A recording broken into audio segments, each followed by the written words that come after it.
The excavation team is almost finished, and this is starting to look like a place where I could actually build a house. You know that saying, you don't always get what you want, but if you try sometimes, you get what you need? That's what this whole process has felt like. Hey, I'm Jane. I'm a single mom, and I'm not letting that hold me back. I just bought 5 acres of raw land in the Kootenay Rockies where I'm building my dream timber frame home and homestead with a permaculture food forest and even a vacation rental. All of this is so one day, hopefully, my daughter won't need to struggle the way that I did. Come along with me as I create my very own freedom recipe.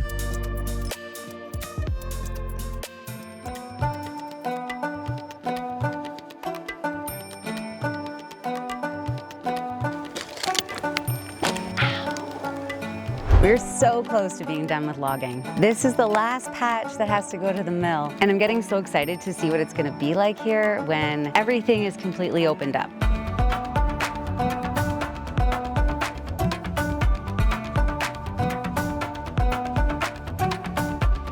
You can see behind me that this whole area is now flat. That's where the tiny home's gonna go, and it even has its own little driveway starting.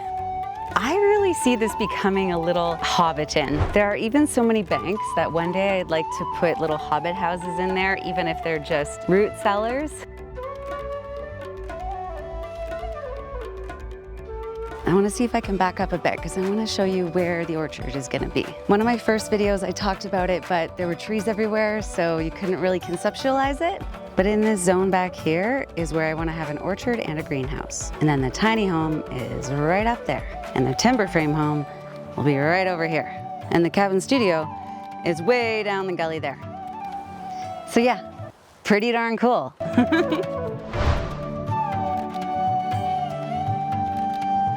This is how considerate this team is. They actually pulled all the topsoil over to where the orchard's gonna be. There have just been so many things that this team has done that's above and beyond what I asked.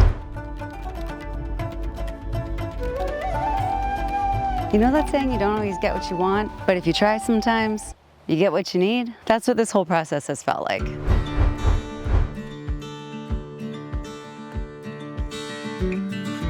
I don't think I've shown you guys this yet, but there is actually a walking path at the back of the property that can take me all the way up the mountain.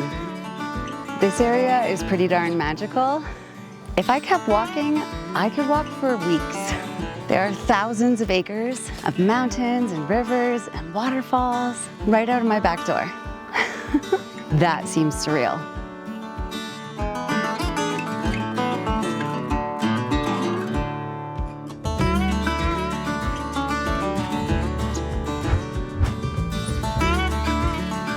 Now you can probably tell by my squinting that it's really sunny. It's about 6 p.m. and it's still so bright. There's a little bit of shade where the future timber frame home's gonna go, but I gotta start planting some trees up here because it's gonna be so hot.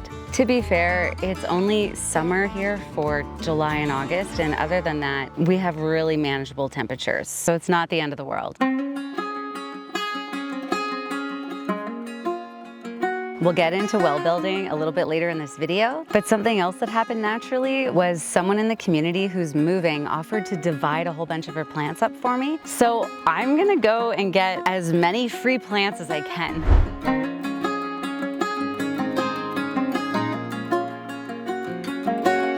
My ex-father-in-law once said to me that he loves gardening because it's free. That really sunk in because I never realized that if we all just share our surplus of plants, we could all have abundant greenery. That's how nature works, really.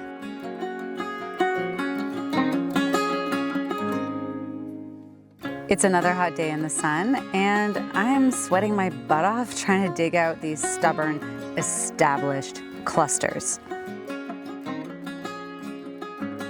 This garden is beautiful and starting to become overgrown.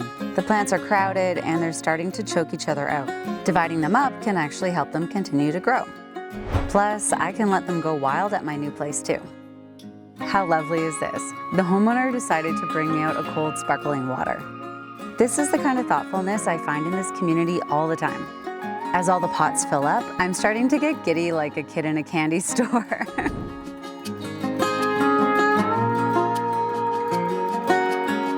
She even suggested that I divide up her herb garden as well. I love walking through the smells of dill and mint, and I can't help but picture doing this at my new home for years and years to come.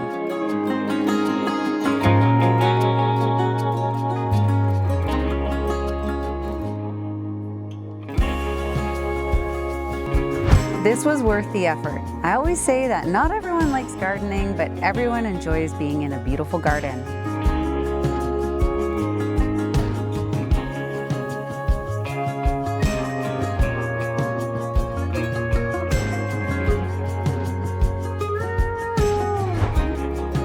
I gotta get these babies home to give them some fresh soil and water before they dry out.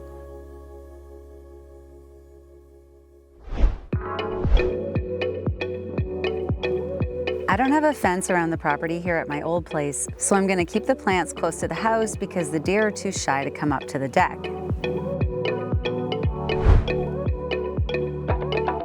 I'm hoping some nutrients and daily moisture will bring them into their full health so that by the time they get planted in their forever spot, they'll be thriving, happy little campers.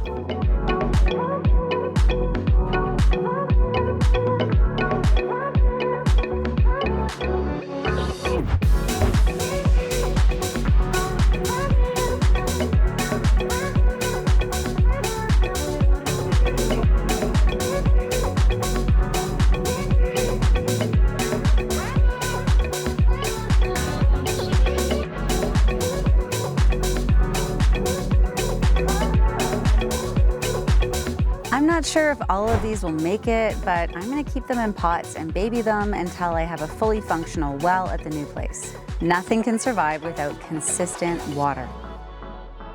The coolest thing about these plants is they will actually continue to grow and spread. And on 5 acres, they can spread as much as they want for as many years as they want.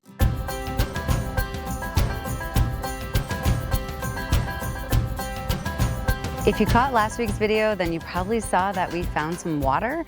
And this week, we're actually gonna start building the well. We're gonna check in the new area because, as you know, I visited the land so much between when I was looking at it to buying it and then waiting all winter for all of this excavation to start. And I knew that there was one spot where there was water that would pop up now and then and seemed to be constantly running. The team brought the big machine down there and started poking around. They dug a hole exactly where I thought the wettest part of the lot is. Yes, I shouldn't climb on here. And yes, I shouldn't be wearing flip-flops. I just had to show you guys this. Just as I suspected, there is lots and lots of water. It might not look very appetizing yet, but that's nothing a good screen and filter can't fix.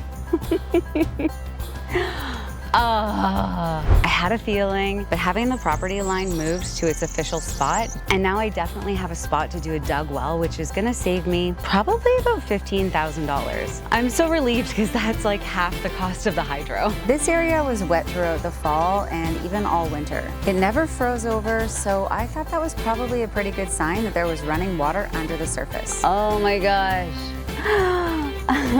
Yeah, there have been a lot of things that have just happened naturally and flow with this property. Now that we've found the official spot for the well, this team is gonna bring in a few concrete well rings and build a professional well. Stay tuned in the future for that episode.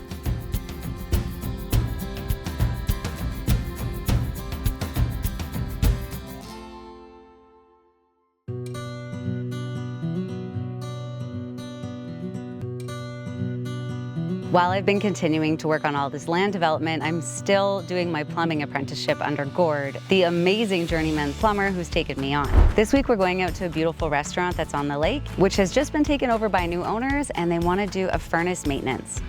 Doing a labor job in the Kootenays doesn't really feel like work. Look at this view. This is actually my first opportunity to do any gas work.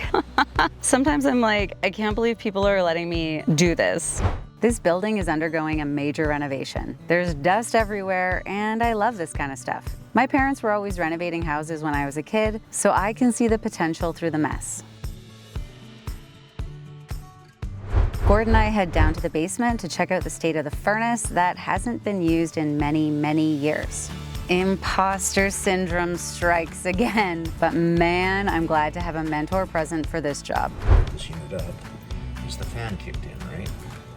So We're going to put this to voltage. All right, well that's a good sign. It's heat sensitive to start the main fan. Surprisingly, the furnace actually fired right up. Right now, it just lit. See it? Yeah. That's a nice blue flame. This one's not going. Huh. That's really strange. We fired up the pilot light, however, we hit a snag. All we needed to do was blow a little compressed air on it, and the fifth one lit right up and joined these little mini jetpacks ready to heat this huge building. Another great day's work on the lake. Life feels pretty darn special on days like this.